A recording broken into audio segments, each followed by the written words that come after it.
para ser discípulo de Jesús.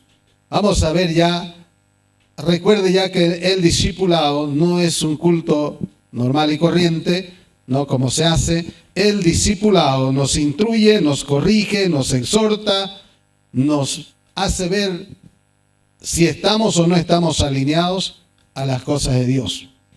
Eso es lo bueno del discipulado, ya que nos alinea a la palabra, nos alinea, porque a veces pensamos que estamos haciendo bien, pero a través de la palabra notamos y vemos que tenemos que corregir por ahí algunos detalles.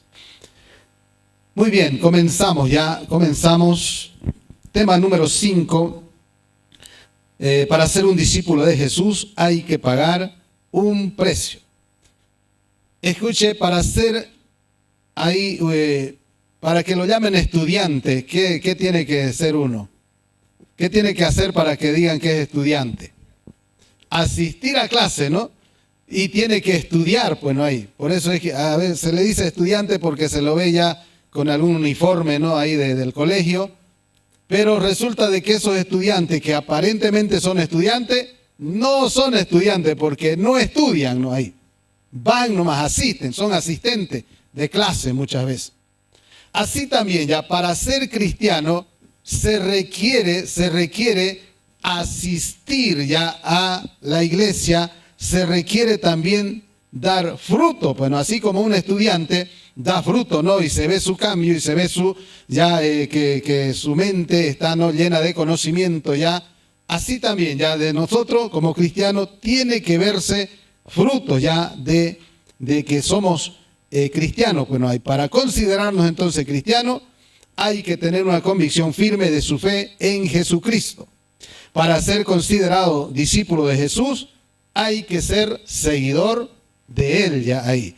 Y ser discípulo de Jesús implica sacrificio, esfuerzo y perseverancia, fidelidad, no hay, perseverancia.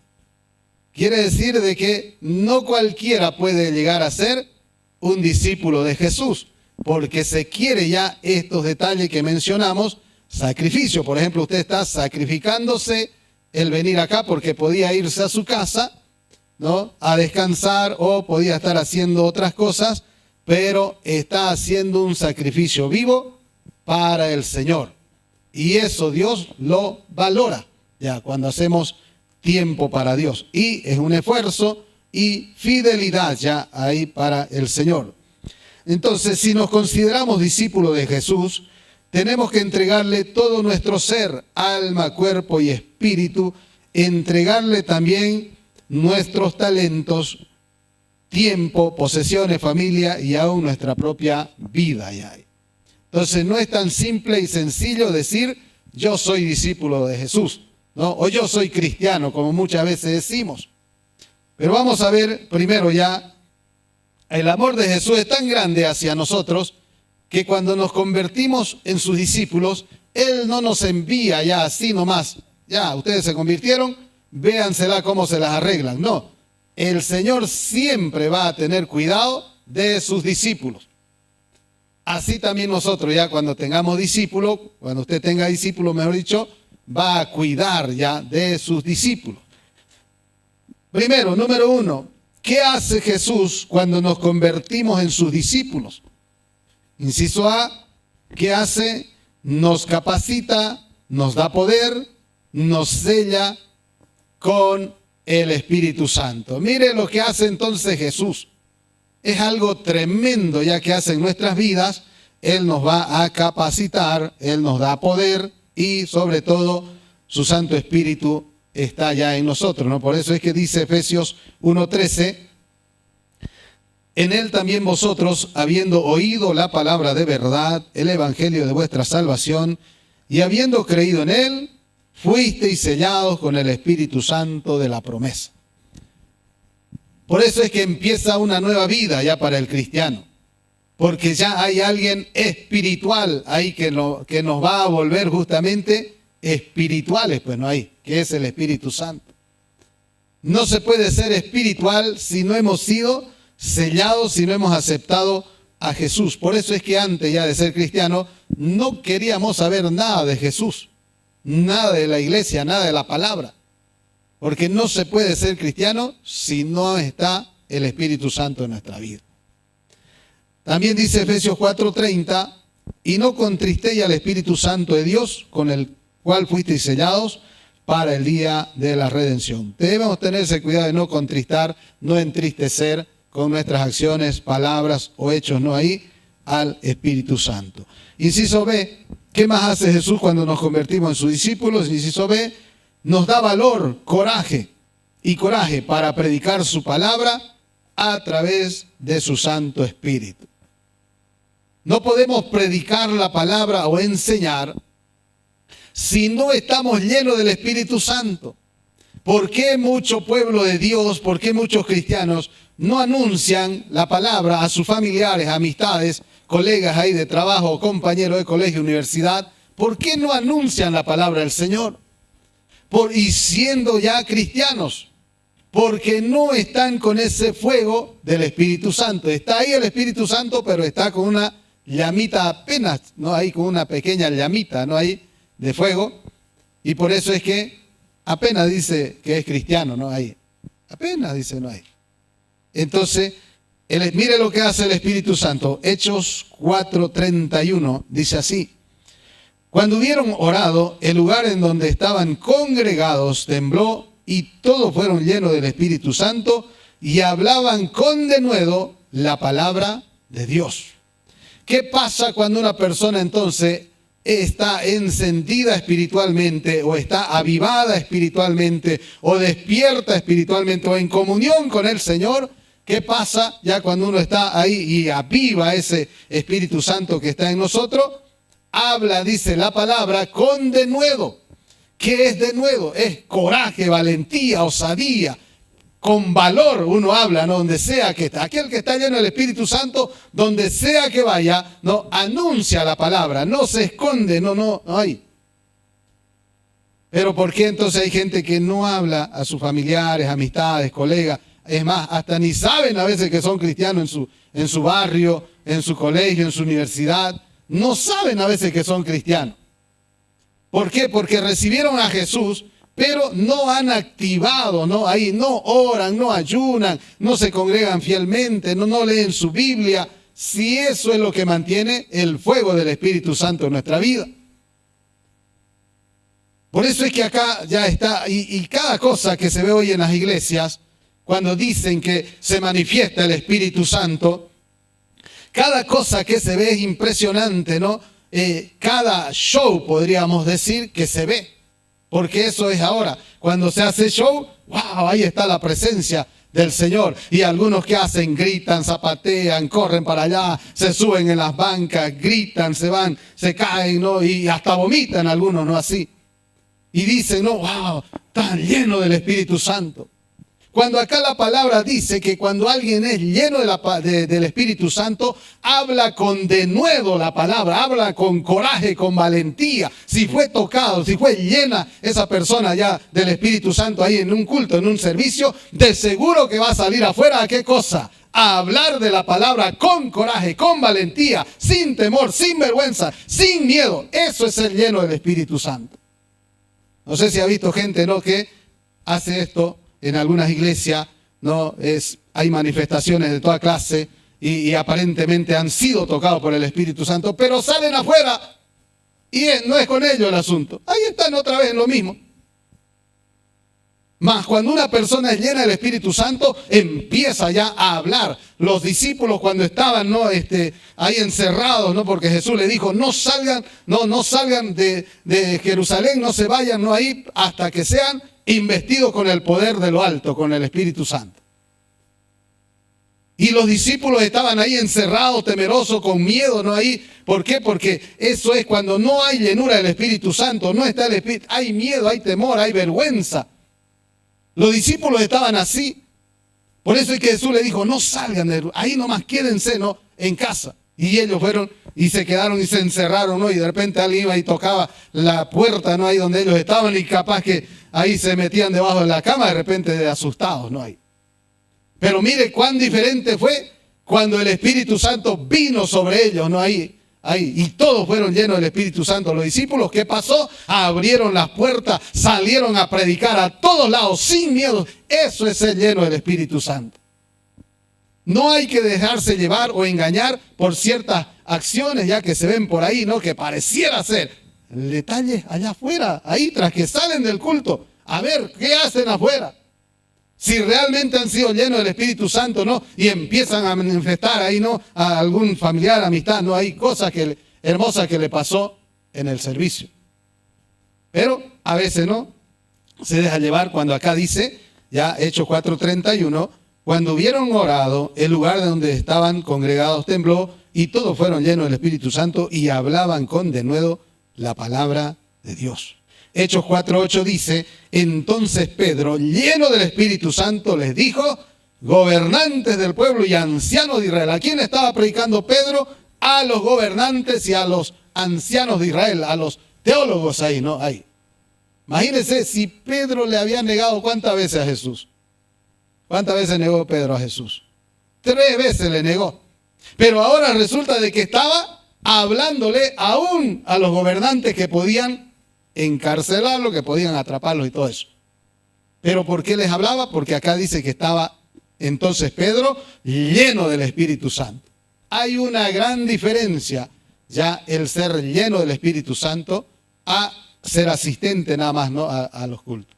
Cuando uno está lleno del Espíritu Santo, eso lo que quiere es anunciar la palabra del Señor. Hechos 3:19 dice, así predicaban, así que arrepentíos para que sean borrados vuestros pecados, para que vengan de la presencia del Señor tiempos de refrigerio.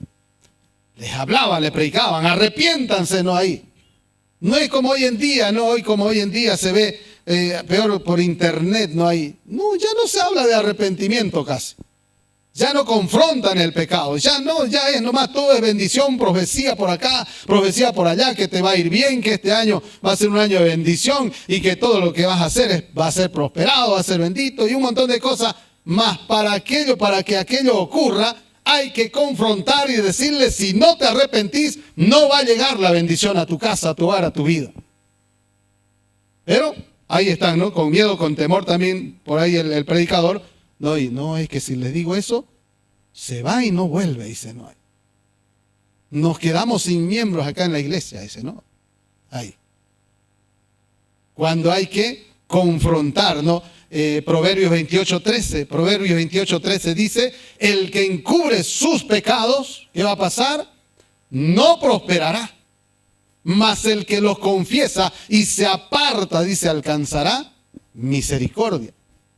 El que encubre sus pecados, ¿no? Pero eso que muy difícil es que lo confronten, ¿no? Ahí, ¿sabes qué? Tenés que dejar tu vida vieja, dejar esos vicios, esas adicciones, esos pecados, deja eso, ¿no? Y apartate para que así todo lo que te he profetizado se haga realidades, ¿no? Todo es bonito, ¿no? Ahí, todo. Y queda entusiasmada la gente o las personas y nunca le llega, ¿no? La bendición, la prosperidad por el mismo hecho de que solamente buscaba emocionar, ¿no? Esa persona. Inciso C, ¿qué más hace Jesús cuando nos convertimos en su discípulo? No nos deja solos, sino que nos acompaña todos los días de nuestra vida. Esa gran bendición ya hace Jesús, que ahora ya no andamos solos, sino que el Señor está a nuestro lado, Él nos acompaña, como dice ahí, todos los días hasta el fin del mundo. Pues no hay, nos acompaña el Señor. Por eso es que usted y yo debemos ya andar así, confiados de que no andamos solos, sino que Jesús está ahí a nuestro lado. Veamos, número 2, precio que hay que pagar para ser un discípulo de Jesús. Ya algo mencionamos, ¿no? En la primera clase, precio que hay que pagar para ser un discípulo de Jesús. Inciso A, poner a la familia. ¿En qué lugar hay que poner a la familia? En segundo lugar. Un discípulo de Jesús pone a su familia en segundo lugar. No es ya que lo menosprecia o menosprecia a la familia, no, sino que entiende y sabe y entiende, ¿no? De que esa familia que tiene, el Señor se la ha dado. Por lo tanto, allá arriba Jesús, allá arriba Dios, allá arriba el Señor y segundo, mi familia. Pero lamentablemente hay personas, ¿no?, que ponen a su familia en primer lugar. Hay personas, ¿no?, ahí que ponen a su trabajo en primer lugar, sus bienes en primer lugar, cuando se olvidan de que el Señor les ha dado todas aquellas cosas. Lucas 14, 25 al 26 dice: grandes multitudes iban con él, y volviéndose les dijo: si alguno viene a mí y no aborrece a su padre y madre y mujer e hijos y hermanos y hermanas, y aún también su propia vida, no puede ser mi discípulo, ¿no? Que ya comentamos algo de eso ahí. Entonces, ya hay que poner en segundo lugar a la familia. Amamos, ¿no?, a nuestros familiares, pero Jesús tiene que estar primero, las cosas de Dios primero, después la familia. Número 3. Un discípulo de Jesús debe amar a su prójimo como a sí mismo. Ya. De aquí para adelante de estos puntos ya seguramente alguien se va a identificar, ¿no?, ahí de si realmente es un discípulo de Jesús o le falta todavía acomodar ciertas cosas. Ahí. Un discípulo de Jesús, ¿qué es lo que debe hacer? Debe amar a su prójimo como a sí mismo. Y ese es el segundo mandamiento. Esta es una demanda clarísima del Señor hacia sus discípulos. Ya hay. No puedo decir yo soy discípulo de Jesús y estoy odiando, ¿no?, a alguien ahí. ¿Cómo ese discípulo de Jesús pero está odiando? O no le habla a alguien, imagínense. Y a veces está en servicio en algún ministerio, pero está peleado, ¿no?, con alguien ahí y dice, ¿no?, ser sierva o siervo del Señor. Será siervo o sierva, pero del otro, menos de Jesús. Porque alguien que tiene a Jesús tiene un corazón perdonador como Él. Y perdona, ¿no? Ahí. Un discípulo de Jesús, entonces, debe amar y llevarse bien con todos sin excluir a nadie. Mateo 22, 39 dice, y el segundo es semejante, ¿no? El segundo mandamiento es un mandamiento que nos llevemos bien, todos, y ahí. Y ahí dice, amarás a tu prójimo como a ti mismo. Y hay algunos que no le dan esa importancia a ese mandamiento. Y estando en las iglesias, estando de repente en algún ministerio y peleado con alguien, ¿no? Hay. ¿Cómo pueden estar así sirviendo? Digo, no hay enojado, peleado con alguien. Cuando la palabra dice, ¿no?, que para ser discípulo de Jesús debe amar uno a su prójimo. Santiago 2, 8 y 9 dice así: si en verdad cumplís la ley real, conforme a la Escritura, amarás a tu prójimo como a ti mismo. Bien hacéis, pero si hacéis acepción de personas, cometéis pecado. Imagínense, es pecado hacer a un lado a una persona, es pecado hacer acepción de persona, es pecado decir, no nos juntemos con lo de allá, no lo dejemos entrar allá a nuestro círculo. ¿Qué es eso? No se puede ya en la iglesia, una iglesia sana, no puede tener gente así, ya de que dice ser cristiana, dice ser discípulo de Jesús, o está en algún ministerio, pero es cerrado su ministerio. ¿Alguien quiere entrar? No, nosotros nomás somos acá. Lo siento, pero no hay espacio para vos. Cuando debemos hacer discípulos, ¿sabe qué? Aún en los instrumentos que tocan ahí, debe ya ese que toca la guitarra, por ejemplo, debe hacer un discípulo, debe hacer ¿qué cosa esa persona? ¿Enseñar a quién? ¿A quién? A otro que toque guitarra. Ya esa persona se va a sentir realizada, ¿no? En el sentido de que ese talento o ese don que Dios me ha dado, ahí está, Señor, lo multiplico. Ese baterista, ¿no? Ahí tiene que hacer discípulos también ahí, porque si se muere el baterista y no hizo discípulo, ¿qué pasó?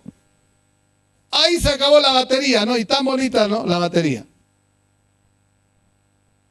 hay ciertas áreas ya de que hay que mejorar. Y mientras más discípulos hayan, mientras más servidores en la alabanza, gloria al Señor. Pues no hay, de repente se enferma uno, de repente tiene examen o trabajo allá. Ahí están los otros, ¿no?, que pueden suplir.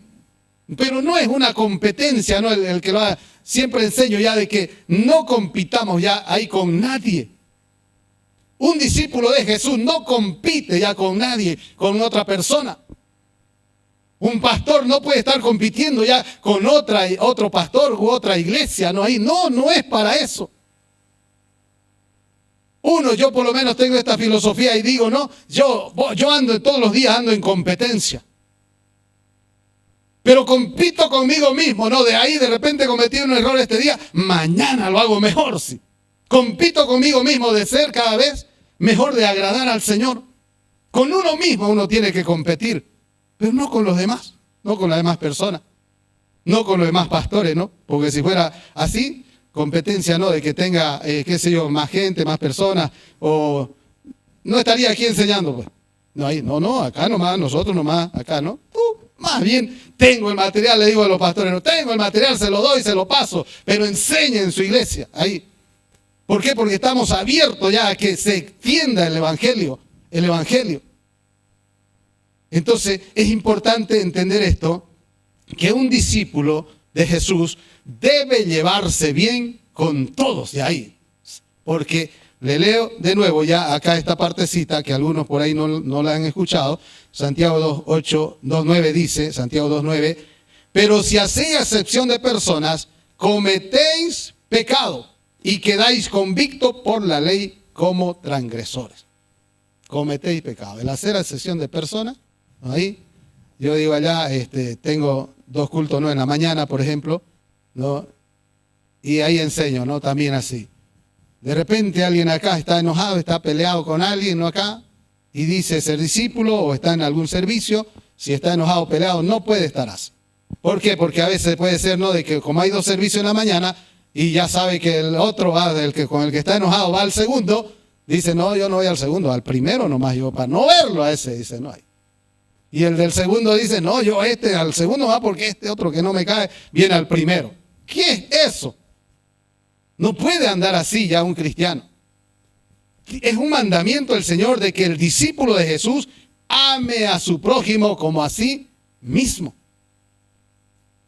Y a veces uno espera bendición, ¿no?, y nunca le va a llegar la bendición si es que no está bien su corazón delante del Señor.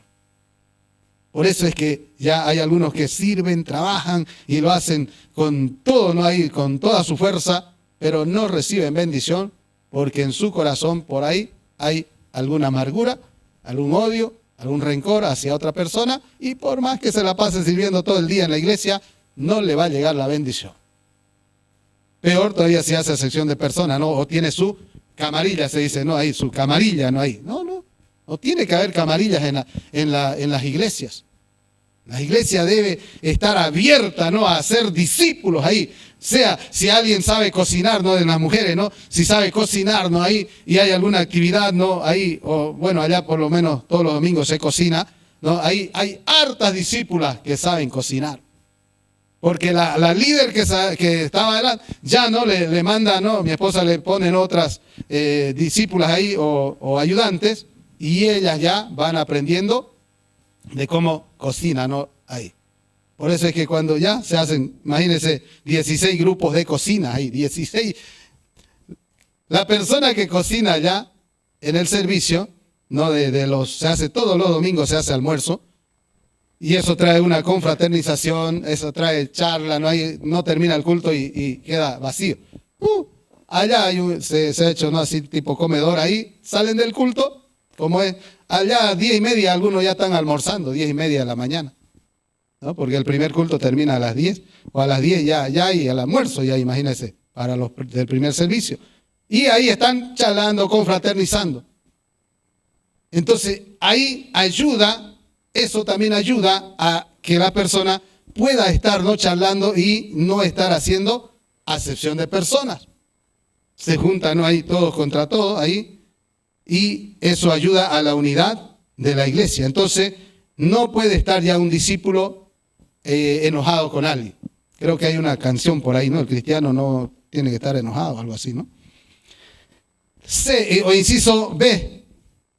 Un discípulo de Jesús no debe aborrecer ni andar peleado, mucho menos odiar a alguien. No puede ya esa persona. Primera de Juan 3:15 dice, todo aquel que aborrece a su hermano es homicida. Imagínense, cristianos que aborrecen es homicida y ningún homicida entrará al reino de los cielos. No lo mató físicamente, pero sí de repente, ¿no? Emocionalmente, sí lo mató, ¿no? Hasta ministerialmente a veces, ¿no? Ahí ya está sentenciada esa persona, ¿no? Ahí. Entonces, un discípulo de Jesús no tiene que aborrecer.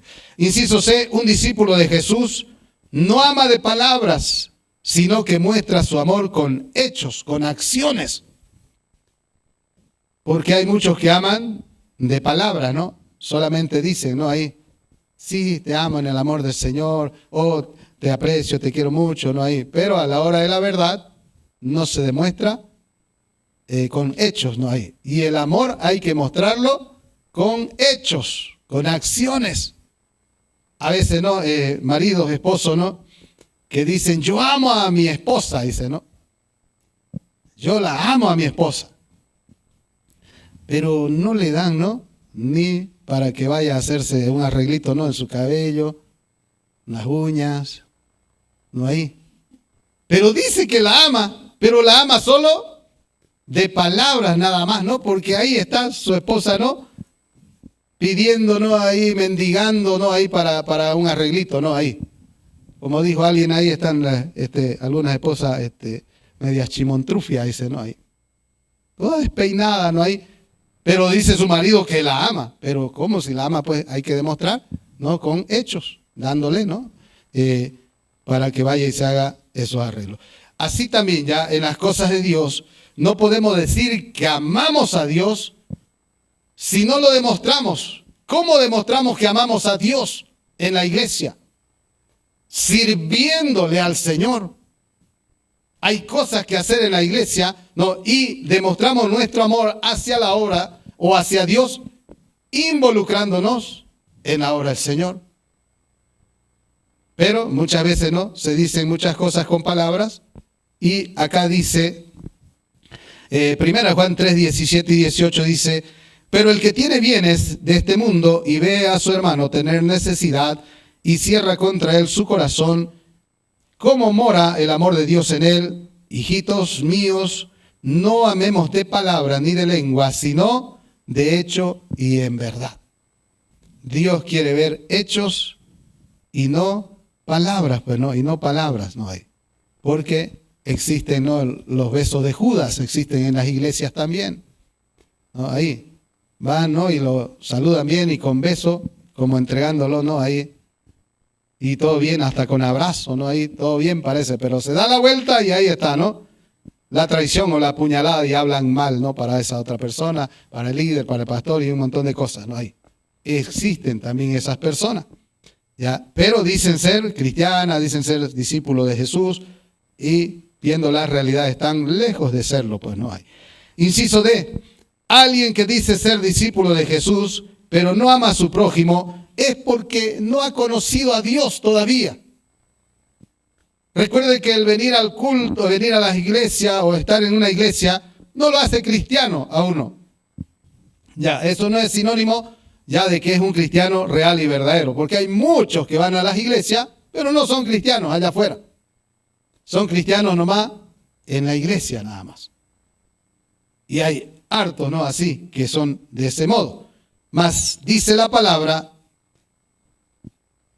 en 1 Juan 4, 7 y 8 dice así, amados, amémonos unos a otros porque el amor es de Dios. Todo aquel que ama es nacido de Dios y conoce a Dios. El que no ama no ha conocido a Dios porque Dios es amor. Ya, por eso es que debemos llenarnos y llenarnos del amor de Dios. Porque cuando está el amor de Dios en nuestra vida, vamos a amar a los demás. Eso es lo que va a impartir uno, ¿no? Amor. Así como puede impartir odio, puede impartir rencor, ¿no? Ahí también ya están los dos lados. Pero como cristianos debemos impartir amor, ¿no? Hacia los demás. Otro detalle, inciso E, un discípulo de Jesús ama, bendice y ora por sus enemigos. Mateo 5:44 dice, pero yo os digo, amad a vuestros enemigos, bendecid a los que os maldicen, haced bien a los que os aborrecen y orad por los que os ultrajan y os persiguen. Para ser discípulo de Jesús hay que pagar un precio. No puede decir soy discípulo de Jesús, pero no lo puedo ni ver a ese, no hay. Y como acá dice hay que orar por sus enemigos, hay algunos que oran enojados, ¿no? Por sus enemigos. Señor, mándale fuego, azufre que caiga sobre él. No, esa oración no. Tiene que ser bendecir a su enemigo, porque acá dice que debemos orar, bendecir aún a nuestros enemigos. Cuando alguien hace eso es porque está lleno del amor de Dios. Ese discípulo no entiende, ¿no? De que Jesús lo perdonó y por eso también él perdona, ¿no? Ahí bendice. Porque si amáis, dice Mateo 5, 46, 47, porque si amáis a los que os aman, ¿qué recompensa tendréis? ¿No hacen también así los publicanos? Y si saludáis, mire este detalle, aún el saludo es importante. Versículo 47 dice, y si saludáis a vuestros hermanos solamente, ¿qué hacéis de más? ¿No hacen así también los gentiles, los que no conocen a Cristo, que solo saludan a sus amistades nada más? ¿Y a los demás qué? Los demás están pintados. Pero es que no lo conozco, dicen algunos, ¿no? ¿Cómo voy a saludar a un desconocido? Ahí, un saludo, ¿no? No se le niega, nunca se debe negar un saludo.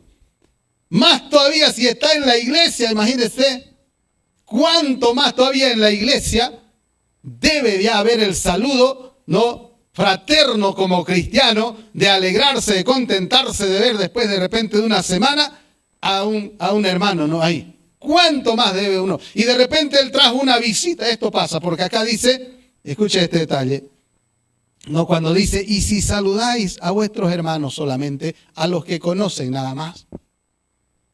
¿Acaso no hace así la gente de afuera?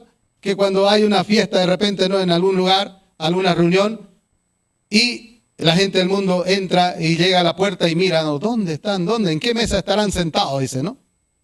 Así hacíamos también nosotros. Y ahí buscan, ¿no? Allá está, y los de allá les enseñan, ¿no? Venga. Y uno se va, ¿no? Como caballo cochero, ¿no? Ahí, como si así. Y hay más gente, hay más personas. ¿Qué cuesta, no? Está yendo por ese caminito ahí o ese lado. No, ahí, buenas noches, ¿cómo está? Buenas noches. ¿Qué cuesta saludarle aunque no lo conozca? Eso marca la diferencia. Cuando hay servicio, cuando hay culto, de repente llega alguien atrasadito, ¿no? Y está de allá también de la puerta, ¿no? ¿Y dónde está? ¿Dónde está? ¿Dónde está mi Pinky? Dice, ¿no? Ahí. Y va y la busca, ¿no? Y de repente hay otra persona ahí que está también en la fila, en la misma banca, pero por ahí no la conoce, ¿no? ¿Y qué hace? Como está ahí la persona, ¿no? Va y la saluda, ¿no? Y viene y con beso y con abrazo y Dios te bendiga, ¿no? Y la otra persona que está ahí a su ladito, ahí está, ¿no? Ahí esperando también un saludo de esa persona que ha llegado. Y ahí está, y no, se volvió ciego, solo vio al que conoce nada más. También estréchele la mano al que, ¿cómo está? Buenos días, Dios te bendiga, o al de allá, no, mientras va pasando. ¿Qué cuesta saludar? Diga al que está ahí a su lado, oye, saludemos, dígale. Saludemos, ¿sabe qué? El saludo, aunque usted no lo crea, marca en las vidas el recibimiento a una iglesia. Acá van a llegar personas nuevas y usted tiene que saludar a todos ya los que lleguen, independientemente ya del color que sea, ¿no? O de la forma que, no importa, eso es lo de menos. Acá lo que hay que demostrar es el amor de Cristo en esa vida, ¿no? En su vida, dándola a esa otra persona que está llegando. Hay algo que me dijo una hermana, ya que en Yacuiba, ella es de Yacuiba, y asiste allá, y cuando viene acá su familia, sus hijas se congregan en nuestra iglesia, y nos invitó a Yacuiba, allá a su iglesia. Una iglesia hermosa donde entran 1000 personas en ese templo, pero último, pues unos parlantecingos así, uno dice que de Estados Unidos lo trajeron así, una rayita eran pero un sonido espectacular, una pantalla grande el templo, ¿no? Hermosa, pero ya nos había anticipado la hermana y nos dijo, como ella llegó ahí a la iglesia por sus hijas, ¿no? Y todo eso. Y no, pues allá están acostumbrados, usted va y lo van a saludar, pues no, allá es así, ¿por qué? Porque le enseñamos de esa manera, ¿no? Así como dice acá, que hay que saludar no solo a los que se conocen, no hay que saludar a todo el mundo, aunque no conozca. Y llega allá la hermana, ¿no? Y quedó sorprendida porque todo el mundo la saludaba, no la conocían, era nuevita ahí, pero la saludaban, ni que se diga los ujieres, pues no, las ujieres ahí, bien, ¿no? Atendida. Y esta hermana dijo, no, ya después que fue asistiendo varios meses ya, y nos invitó a mi esposa y a mí, ¿no? Y mi hija, a ir a Yacuiba. Pastor, quiero invitarlo, quiero que conozca también a mi pastor, dice, no, allá, y un fin de semana, y así también descansa. Y bueno, nos fuimos, pero ya ella nos iba diciendo, ¿sabe qué, pastor? Mi iglesia es grande mi iglesia, le entran 1000 personas, dicen ahí, pero hay un detalle que no me agrada. Así, ¿cuál? No saludan allá. Por eso, ¿sabe qué, pastor? Me dijo, no, como tenemos un proyecto de hacer un poco más grande allá el templo, me dijo, ¿sabe qué, pastor? Yo esto le puedo recomendarme. Nunca cambie esta forma, me dijo, de acá de su iglesia, me dijo, porque va a crecer, pero nunca dejen de saludar. Porque eso marca en las personas, ¿no? El saludo ya, wow, me saludan, no me conocen, pero ahí está. Y de verdad que llegamos allá, ya un domingo, al culto, ¿no? de allá de su iglesia, y ni a ella, que era, digamos, de ahí de la iglesia, miembro de la iglesia, imagínense, no la saludaban. Y claro, nosotros pues, ahí no, y queriendo, acostumbrados a saludar, ¿no? Ahí, y no pasaban recto. Hasta que ella ya tuvo que hablar a una persona que estaba yendo, ¿no? Por ahí, estaba yéndose, le dijo su nombre y ya recién, ¿cómo está, hermanita? Ya, recién la saludó. Pastor, estoy avergonzada, dijo, no. Mire cómo son aquí, dijo, no. Terrible, terrible, cuando acá dice ya de que debemos nosotros, y si saludáis a vuestros hermanos solamente, ¿qué hacéis de más? Por eso ya un discípulo de Jesús tiene pues no que demostrar el amor justamente de él, que nunca se pierda ya ese buen hábito de el saludo, aún marca eso en las personas. Inciso F, un discípulo de Jesús perdona las ofensas de su prójimo, que su prójimo le ha hecho. Mateo 6, 14, 15 dice, porque si perdonáis a los hombres sus ofensas, os perdonará también a vosotros vuestro Padre Celestial. Mas si no perdonáis a los hombres sus ofensas, tampoco vuestro Padre os perdonará vuestras. Un discípulo de Jesús tiene que tener un corazón perdonador. Independientemente de lo que le hayan dicho, le hayan hecho, no, ahí no importa. Tiene que tener un corazón perdonador. Si quiere bendición de parte del Señor y si quiere dormir en paz, no, ahí tranquilo, el perdón, ¿sabe cuál es el resultado o el fruto del perdón? Paz en el corazón. Cuando uno perdona, se despoja de todo el odio, el rencor y todo eso, y tienen que al otro día despertarlo porque no despierta, de dormir tan tranquilo, en paz.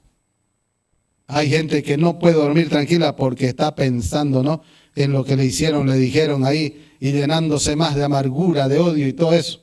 Y se hizo vigilia sin querer, queriendo ahí.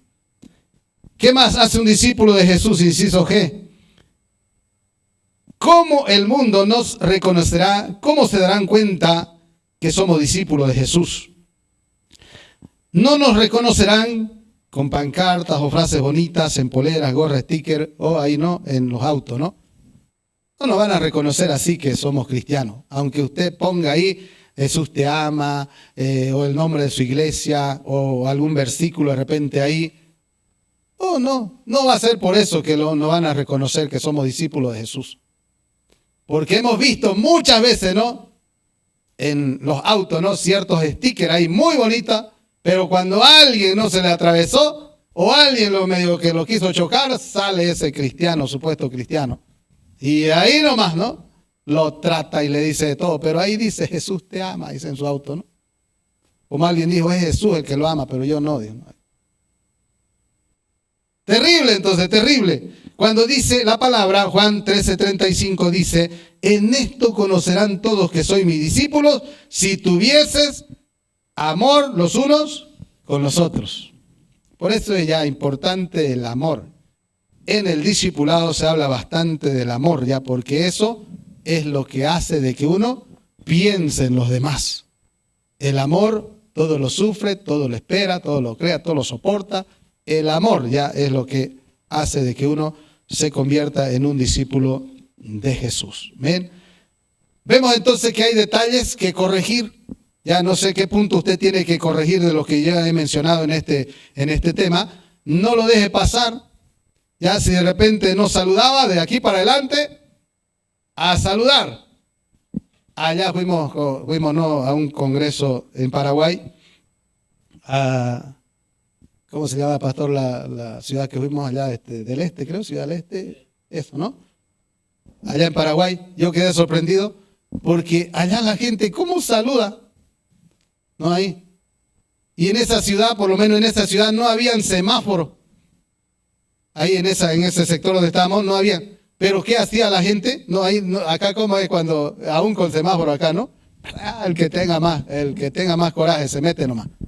Pero allá yo quedé impresionado de ver a la gente en su movilidad y una así como una rotonda, ¿no? Pero que habían varios cruces así. Pero no, ¿qué hacía la gente que iba conduciendo? Sacaba la mano, pase, pase, y el otro, pase usted primero. No, y ahí más bien estaban con que pase, no paso.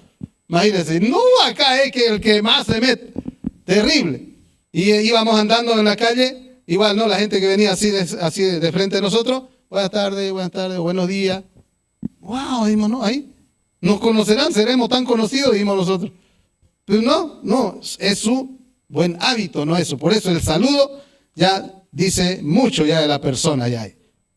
Educación, pues eso, ¿no? También educación, pero sobre todo el amor del Señor, pues no ahí, no de que esté, ¿no? Ahí en ese corazón, aunque no le caiga bien, ¿no? La persona, pero el amor de Jesús hace de que uno igual bendiga, igual perdone, todo eso. Por eso ya hay que llenarse del amor de Jesús. Vamos con el otro tema ya rápidamente, vámonos al tema 6. Aquí también de repente alguien se va a identificar ya con algunos de estos detalles que vamos a mencionar. Escuche, un discípulo de Jesús, o todo discípulo más bien, todo discípulo es un creyente. Ya, todo discípulo es creyente. ¿Qué quiere decir eso? Que todo discípulo de Jesús le aceptó pues a Jesús, ¿no? Ahí. Por eso es que es creyente, porque aceptó a Jesús. Entonces, pero no todo creyente es discípulo de Jesús. Es una manera, una forma distinta, diferente ya. Y aquí vamos a saber, a ver la pregunta acá, ¿cuántos discípulos de Jesús hay aquí esta noche? Amén, ¿no? Amén. A ver, ¿pueden decir un amén todos los discípulos de Jesús? Amén. Muy bien. Vamos a ver ya qué tan discípulos somos o de repente somos solo creyentes. Porque hay mucha gente que cree en Dios. Usted le pregunta hasta en un bar, una rocola, uno le pregunta, ¿y usted cree en Dios? Sí, yo creo en Dios, dice, ¿no? Y todo Turuma, pero cree en Dios, dice, no hay. Hay muchos creyentes, pero no todo creyente es discípulo de Jesús. Y no todo discípulo ya es un creyente. Ya seguimos entonces, introducción, seguimos reflexionando sobre esta declaración que nos debe llevar a tomar medidas importantes en nuestra vida cristiana, para que seamos encontrados por el Señor en el lugar que nos designó y haciendo justamente lo que nos mandó que hiciésemos. ¿Qué es lo que nos mandó a hacer Jesús? Discípulos. De aquí para adelante también usted ya pueda ir cambiando su lenguaje e ir mencionando ya más constantemente el hacer discípulo. Ya usted tiene que ir mirando o como decimos, bicheando quién puede ser su discípulo, quién puede ser su discípula. Si son jovencitas, busque discípulas, haga discípulas y ahí. No es ya de cada jovencita, no, yo voy a ser discípulo, dice Noé. O el jovencito, yo voy a ser discípula. No, evite ese lío. Ya, evite ese problema. Ya, los varones hagan discípulos, las mujeres hagan discípulas y ahí. Tranquilo ahí. Así uno se evita de muchos problemas, ¿no? Es que lo voy a evangelizar, dice, ¿no? La voy a evangelizar. No. Que sea una mujer, ya, con mujer, hombre con hombre, hasta que se afirmen bien ya en los caminos del Señor. Algunos detalles que debemos diferenciar entre un creyente y un discípulo. Vamos a ver, ya. Si somos creyente o discípulo, pues no. Número 1. El creyente ora de vez en cuando o cuando tiene pruebas o cuando tiene luchas y necesidades. Así es un creyente, ¿no? Es más, corre al culto, ¿no? El creyente cuando, ¿y qué pasó? Y le apareció, dice, ¿no? ¿Y qué le dice ahí? Es que estoy pasando por esta prueba, por esta lucha. Y quisiera que oren, dice, ¿no? Ahí. Así es el creyente. Creyente es como una persona nuevita, ¿no? Ahí, ya ahí. Aunque hay personas que llevan años en la iglesia, pero parecen nuevitas, ¿no? Ahí, creyentes, no avanzaron, no pasaron ya a otro escalón ahí. Más mire la diferencia, el discípulo, ¿qué hace el discípulo? Lleva una vida de oración continua, constante.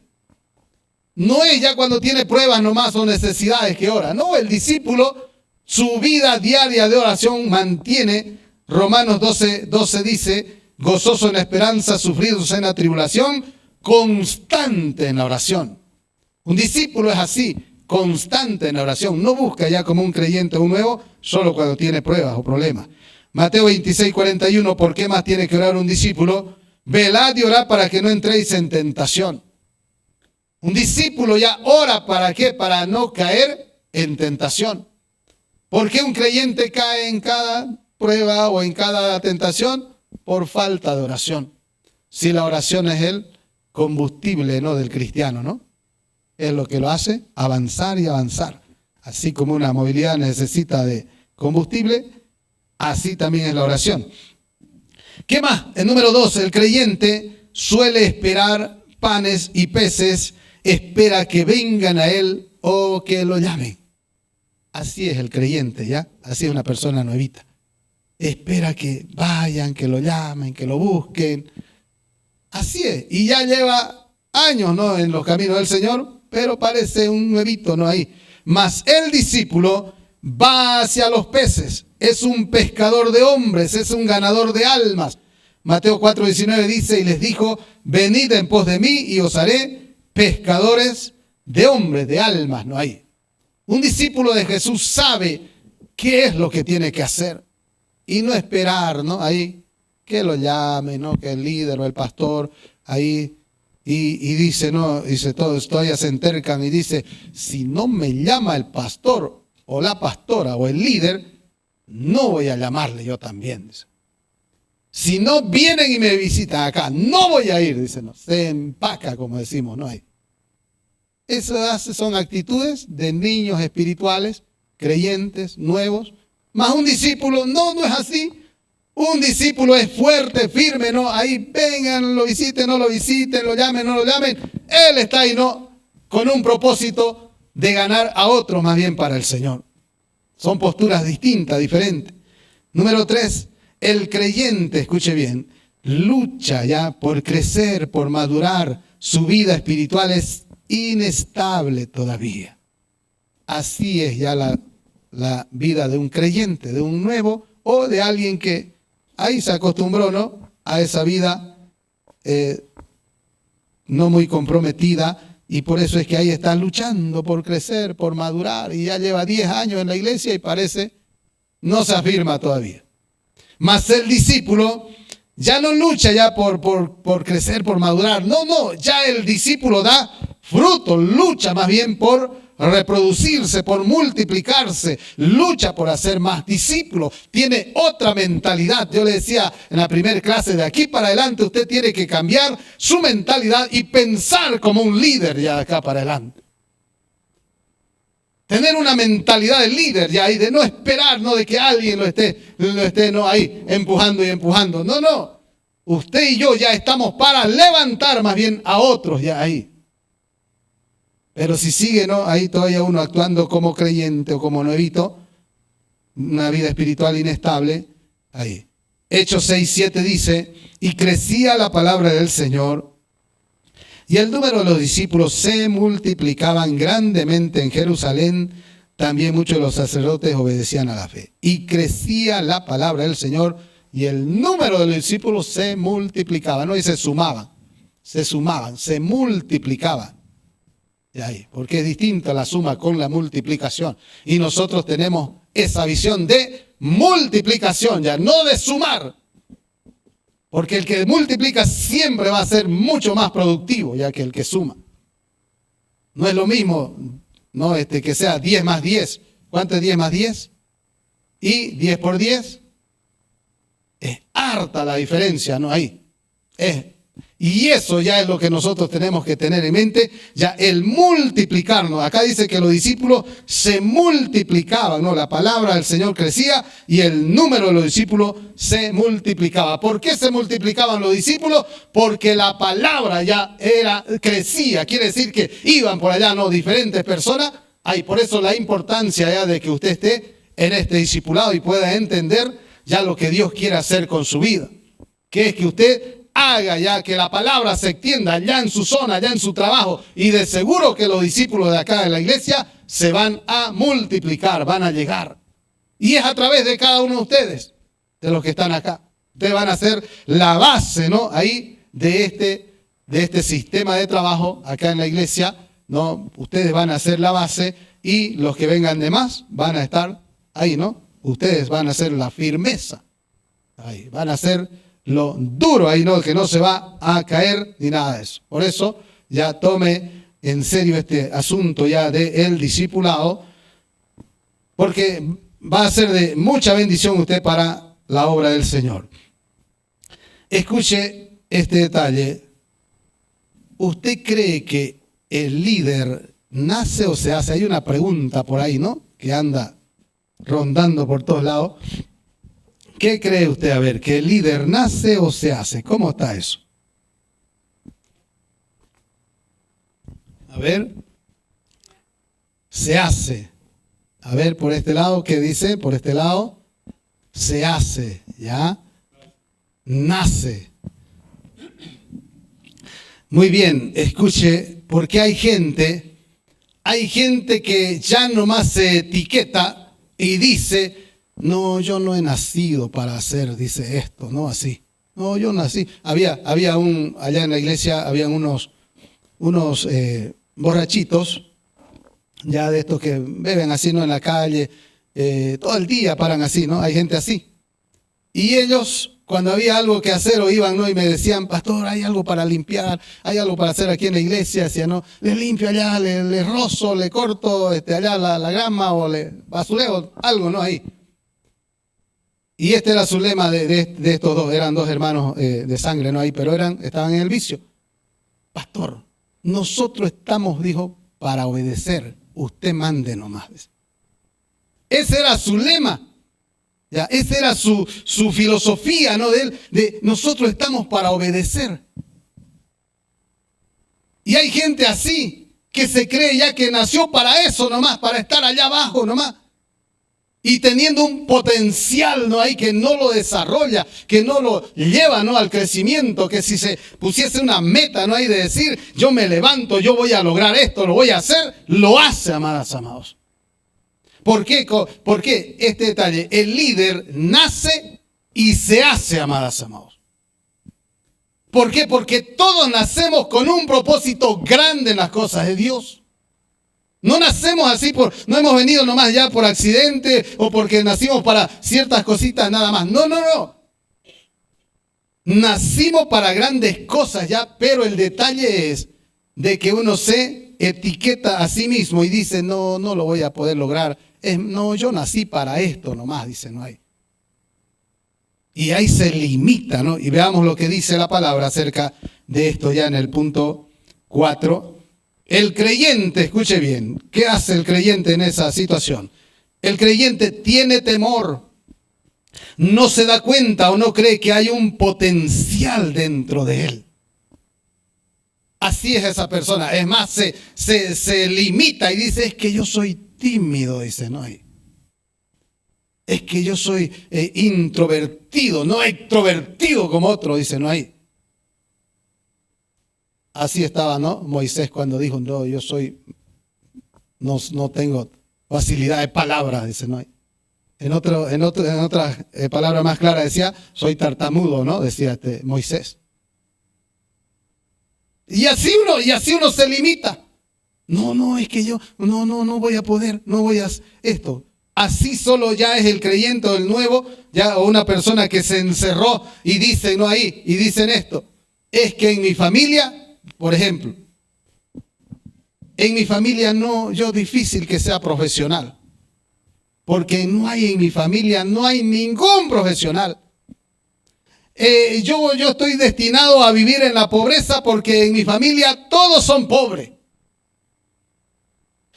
Yo estoy destinado a esta clase de vida, no a de ser siempre empleado porque en mi familia nadie ha sido jefe o emprendedor o dueño de una empresa. Imagínense ese pensamiento. Se está ahí atando, se está amarrando y no va a salir de ese estado porque él mismo lo ve así y es más, lo proclama todavía. Pero un discípulo, escuche bien, un discípulo, alguien ya que ha despertado en lo espiritual y sabe que ha nacido para cosas grandes, dice, no, en mi familia no hay ningún profesional, por lo tanto yo seré el primer profesional y voy a representar a toda mi familia. En mi familia no todos son pobres, pues yo seré el único o el primer rico de la familia. Se pone ahí. En mi familia no hay ningún cristiano, pues yo seré el primer cristiano. En mi familia no hay ningún líder, pues yo seré el primer líder. En mi familia no hay ningún pastor ni una pastora, pues yo seré ese. Oportunidad para ser el primero. Por eso es que el líder nace y se forma, se hace ya conforme va avanzando, dependiendo si esa persona quiere, ¿no? ¿Cuánta gente, si uno ve, ¿no? Hay cuántos casos, ¿no? De gente que era pobre, ¿no? Allá que estaba aparentemente destinado a vivir en la miseria. Y de allá ya cuentan después, ¿no? Que era así, ¿no? ¿Y cómo está ahora arriba? Nadie creía, pensaban que nacieron para eso, para estar allá abajo. Y la palabra de Dios nos dice que no hemos nacido para hacer cola, ¿no? Ahí, sino cabeza. No es para estar abajo, es para estar arriba. No es para estar ahí atrás, es para estar adelante, ¿no? Ahí. Pero como uno se ata, se amarra, ¿no? Ahí y cree que no lo puede hacer, ahí se queda, pues, ahí se queda. Usted y yo ya somos un potencial en las manos del Señor. Más el discípulo, ¿qué es lo que dice? O leo esta pregunta: ¿qué cree usted? ¿El líder nace o se hace? Nace y se hace, se forja, se forma. Dios nos ha creado con propósitos divinos. Él quiere hacer grandes cosas con cada uno de nosotros. Y dice así Jeremías 1:5: antes que te formase en el vientre te conocí, y antes que naciese te santifiqué y te di por profeta a las naciones. Ya Dios tiene un propósito con cada uno de nosotros. Acá el detalle es que debemos creérnoslas, ya que hemos nacido para grandes cosas. Porque si no creemos eso, ahí vamos a estar. No, hay que sacudirse, hay que despertar, amadas, amados, ¿no? De acá, no. De repente alguien acá, no, difícil que la iglesia avance, marche. No, cambie esa mentalidad, contrarreste. Este año va a ser un despertar para nuestra iglesia, para nuestra familia. Va a ser un despertar que va a llegar mucha gente. Este templo quedará pequeño, visión grande. ¿Por qué? Porque nuestro Dios es grande. Pero ahí uno se apaga, ¿no? Ahí que tiene que cambiar ya esa mentalidad y proclamar y decir, ¿no? De que vienen cosas mejores y mayores, porque Dios nos ha creado para dos cosas Dios nos ha creado. Y quiero que no olvide ya nunca esto, ya para qué el Señor nos ha creado. Dice ahí la palabra en Isaías 43:7, Primero, ya para esto Dios nos creó. Isaías 43:7 dice, todos los llamados de mi nombre, para gloria mía los he creado. Los formé y los hice, dice el Señor. ¿Para qué dice que nos hizo y nos formó? Para gloria del Señor.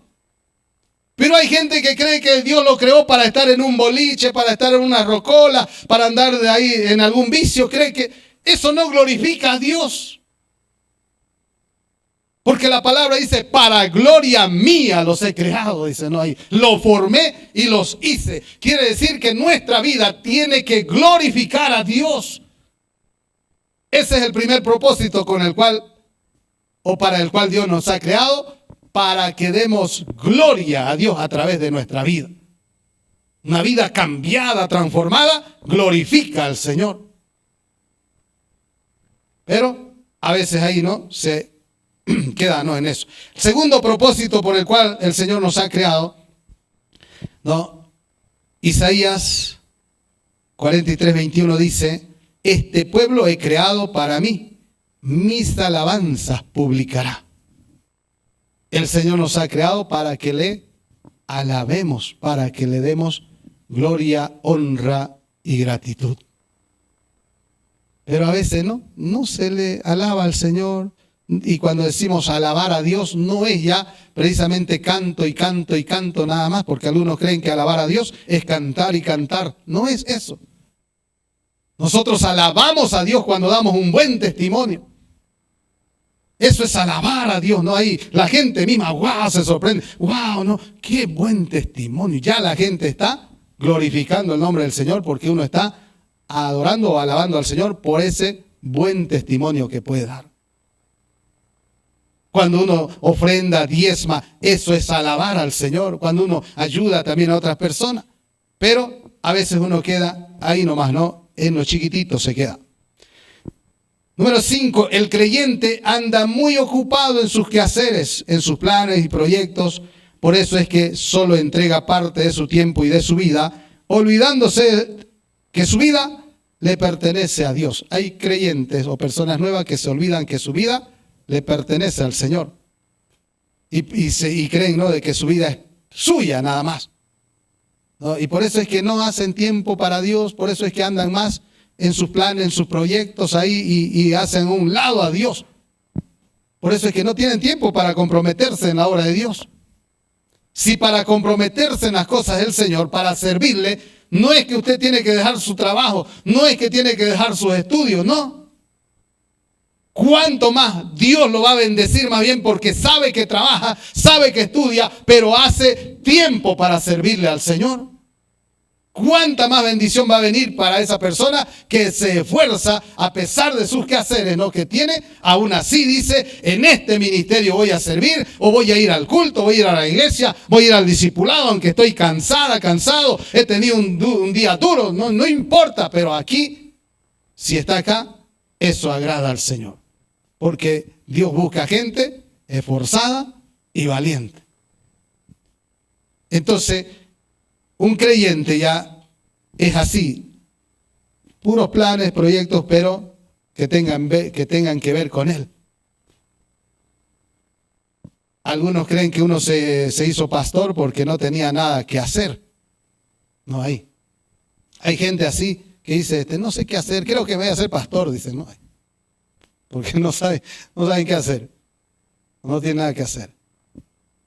Yo jamás pensé ser pastor, jamás se me pasó por la cabeza no estar ahí. Yo tenía, como creyente o como una persona así que solo pensaba en lo suyo, ¿no? Cuando el Señor me alcanzó ahí el año 2000, yo tenía mi empresa, tenía mi imprenta, y estaba con sueños grandes y decía yo, voy a pelear, ¿no?, en el sentido, ¿no?, de ser mejor, ¿no?, de la imprenta, la Landívar, son imprentas grandes acá en Santa Cruz, en ese rubro, imprenta Landívar, imprenta Sirena, ¿no?, que eran en esos años, ¿no?, la más grande, y yo decía, yo voy a llegar, me voy a acercar a eso, ¿no?, y vamos a estar un día a ese nivel, a ese tope.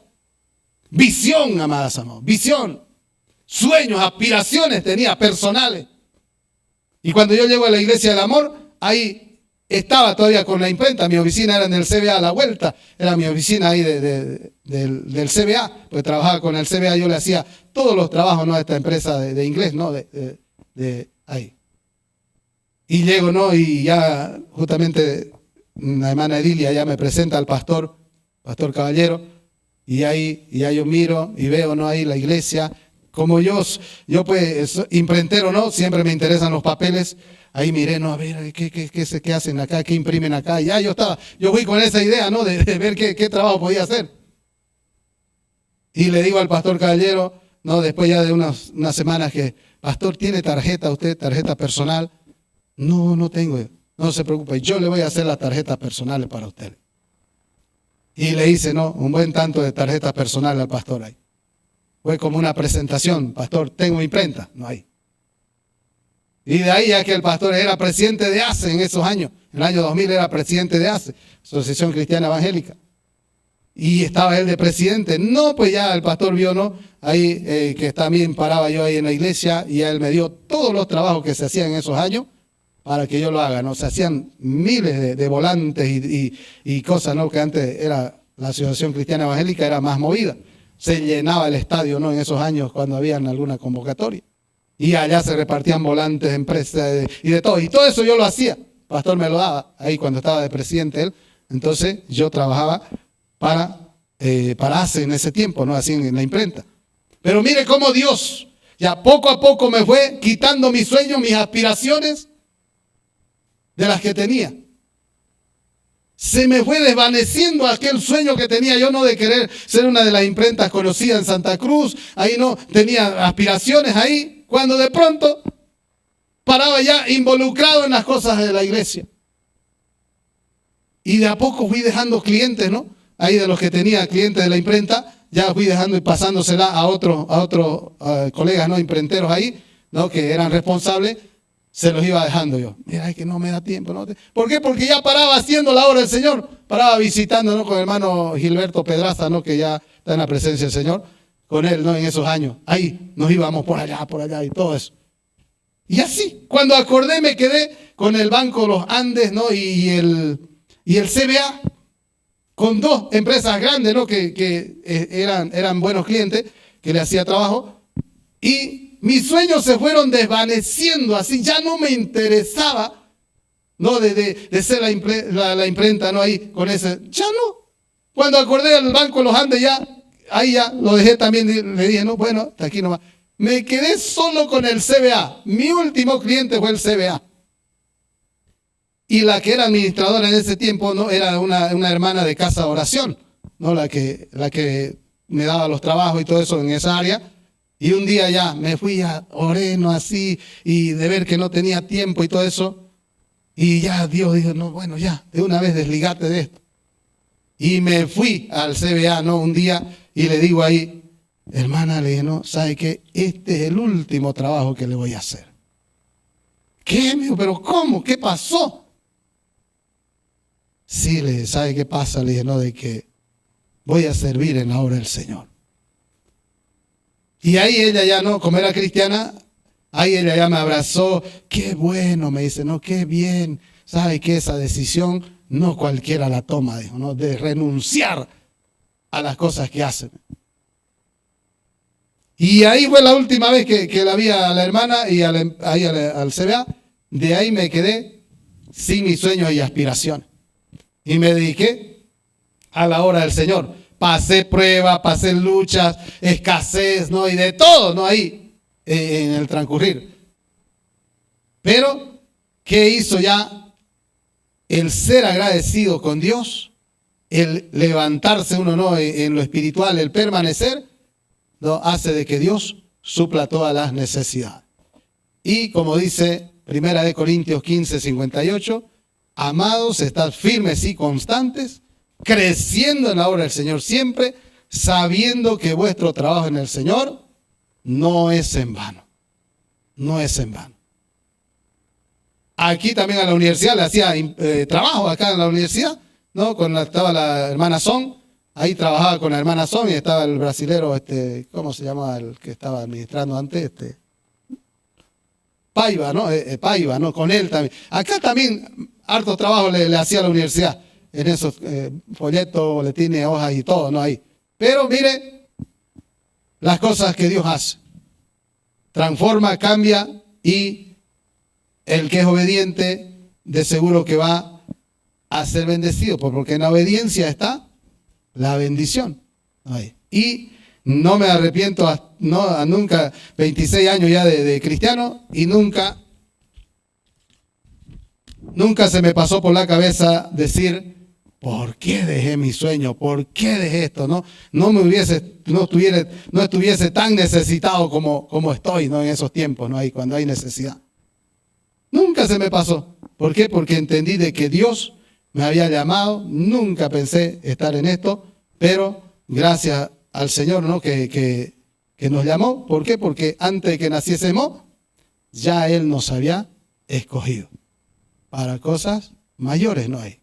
Pero si uno se ata y se amarra ahí, que no puedo, que no y lo demás, ahí nomás se va a quedar.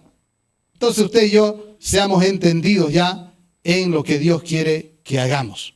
No es que usted va a tomar esa misma postura de deshacerse de sus cosas y todo eso. Si Dios pues lo llama al ministerio, gloria a Dios, ¿no? Pero también están los servicios parciales, ¿no? Los servicios parciales. Ahí que uno puede tener su trabajo y puede servir, ¿no? Ahí a medio tiempo también, o en los tiempos, ¿no? que queda uno libre. Entonces, usted y yo tenemos que saber de que Dios quiere hacer muchas cosas con cada uno de nosotros. Amén. ¿Qué más dice ya el número 6? No lo vamos a terminar todo ya esto, ahí ya usted lo termina en su casa. Para eso está la hoja ahí para que usted se la lleve y allá ya. Y tiene que leerlo porque tiene que hacer pues su cuestionario ya ahí. El creyente, escuche bien, el creyente en su nueva vida en Cristo mayormente anda confundido o no le queda muy claro este principio de ofrendar y diezmar. Tiene dudas y cree que lo único que quieren es sacarle su dinero porque no conoce la ley del que siembra cosecha, del que da, recibe, y que en la obediencia a su palabra está la bendición. Y por eso es que de vez en cuando ofrenda o diezma, ¿no? El cristiano. Hay cristianos así, que de vez en cuando ofrendan y diezman. No hay. Y un discípulo ya es fiel y agradecido y entiende que Dios le da la salud, la inteligencia, la fuerza, el trabajo, los ingresos, ¿no? Segunda de Corintios 9, 6 y 7 dice, pero esto digo, el que siembra escasamente también segará escasamente, y el que siembra generosamente, generosamente también segará. Usted y yo tenemos que practicar también ya este quinto principio, que es el de dar para la obra del Señor. Muchas veces ya ahí, antes uno era blandito, ¿no? Para las cosas de afuera, ¿no? Lo que hacía antes. Pero cuando se trata de las cosas de Dios, nada, ¿no? Ahí, como dice el pastor Melitón Rosales, ¿no? Años atrás que escuché algo que me llamó la atención y quedé con esa frase que dijo, que hay hermanos que perí, dijo. ¿Cómo es el que perí? ¿Cómo es el que perí? Es rico, pero duro, ¿no? Hay el que perí. Así dijo el pastor Melitón, ¿no? Hay hermanos que perí, dijo, ¿no? Que tienen, dijo, pero son duros, dijo, no son ricos, pero no dan, dice, no hay. Y es un principio ya que debemos manejar también nosotros de dar, ¿no? Para la obra del Señor. No debemos ya quedarnos ahí porque escuche este detalle, con esto cierro ya y luego usted continúa ya en su casa. Este principio es importante para la bendición económica, el dar, el sembrar ya en la casa de Dios. No hay mejor tierra para sembrar que el reino de Dios. Dios no le va a bendecir que usted ya practique los otros 4 principios, que es leer la Biblia, se puede saber de tapa a tapa la Biblia, puede tener una vida de oración, de levantarse madrugada a orar, puede ya ser una mujer u hombre de ayuno también ahí, o puede ser ya una persona no que se congregue fielmente ya esos 4 principios. Pero si no practica el quinto principio, que es dar, ¿no? Para la obra del Señor, puede saberse toda la Biblia, puede ayunar todos los días, orar todos los días, puede congregarse fielmente, pero en el área económica Dios no le va a bendecir. Porque es sembrando para cosechar. No es orando, no es leyéndose toda la Biblia, no es congregarse fiel. No, hay que dar para recibir. Generalmente, ¿qué? Cuando se levanta la ofrenda o los alfolíes, no, ahí están, no se ora por la ofrenda y diezmo. ¿Qué es lo que más cae al alfolí? ¿Qué es lo que más entra al alfolí? Las monedas, ¿no? Seguramente el tesorero se debe cansar, o tesorero, ¿no? Ahí se debe cansar de contar, ¿no? Las monedas. Lo que se siembra, se cosecha. Aquel que siembra ahí quinto monedas, ¿qué va a cosechar? Monedas, pues va a cosechar. Ah, pero quiere que Dios le bendiga, ¿no? Con full negocio, full trabajo, ¿no? Ahí. Y lo que siembra en lo económico son monedas.